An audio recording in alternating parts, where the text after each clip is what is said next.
Hello friends, welcome to Creative Medicine. In this lecture, we will learn about Management of osteoporosis. In management of osteoporosis, first line management of osteoporosis.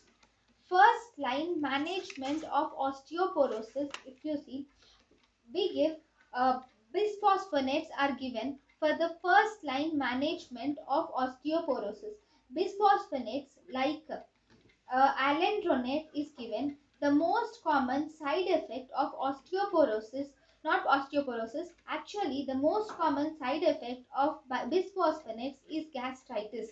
Serious side effects of bisphosphonates is osteonecrosis of the jaw. Second line agent for osteoporosis is hormone replacement therapy, Tibolon, and selective estrogen reuptake modulators like Rayloxifin and tamoxifen can also be given.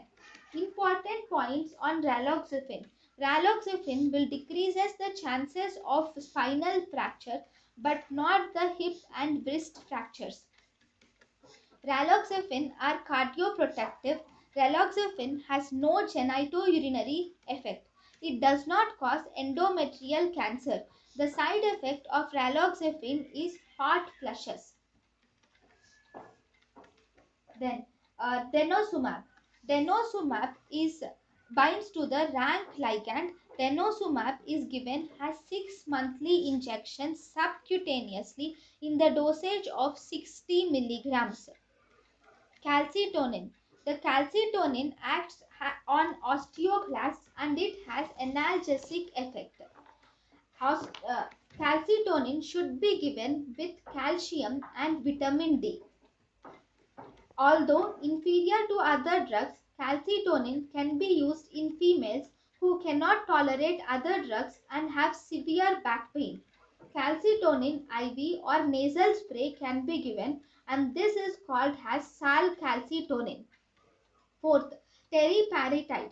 Teriparatide acts on the osteoblasts. It is a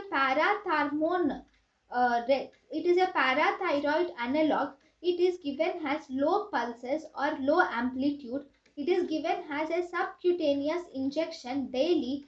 We give 25 milligrams dose. It should not be used for more than 2 years. The rare complications of teriparatide is osteosarcoma. 5. Strontium granulate. Strontium granulate acts on osteoblasts and it dissolves in water and drinks at bedtime.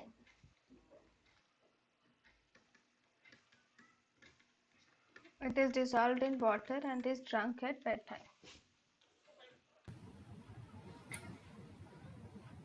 thank you and thank you for watching.